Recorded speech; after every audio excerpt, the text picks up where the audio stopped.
যারা শুনছেন সবাইকে স্বাগতম।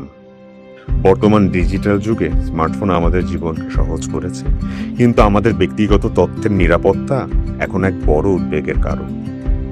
আজ আমরা কথা বলবো কিভাবে আমরা আমাদের ডিজিটাল লাইফকে আরো সুরক্ষিত রাখতে পারি। স্মার্টফোন, ইন্টারনেট এবং সোশ্যাল মিডিয়া এগুলো এখন আমাদের জীবনের অবিচ্ছেদ্য অংশ।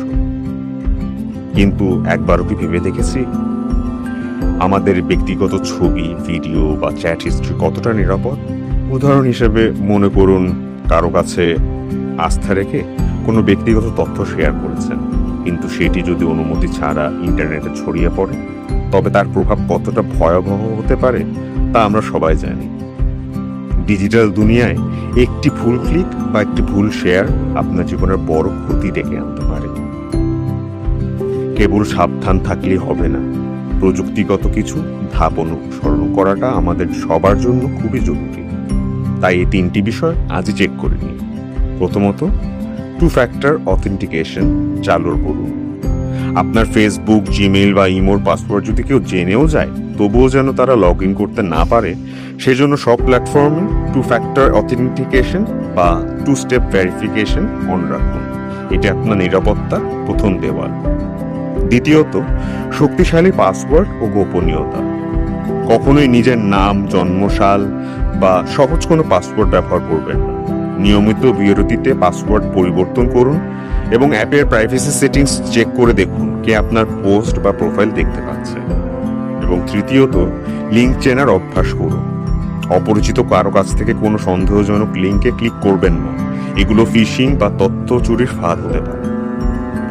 বাংলাদেশের প্রচলিত আইন, বিশেষ করে সাইবার নিরাপত্তা আইন 2023 অনুযায়ী, কারো অনুমতি ছাড়া কোনো ব্যক্তিগত তথ্য প্রকাশ করা বা গোপনীয়তা লঙ্ঘন করা একটি গুরুতর অপরাধ।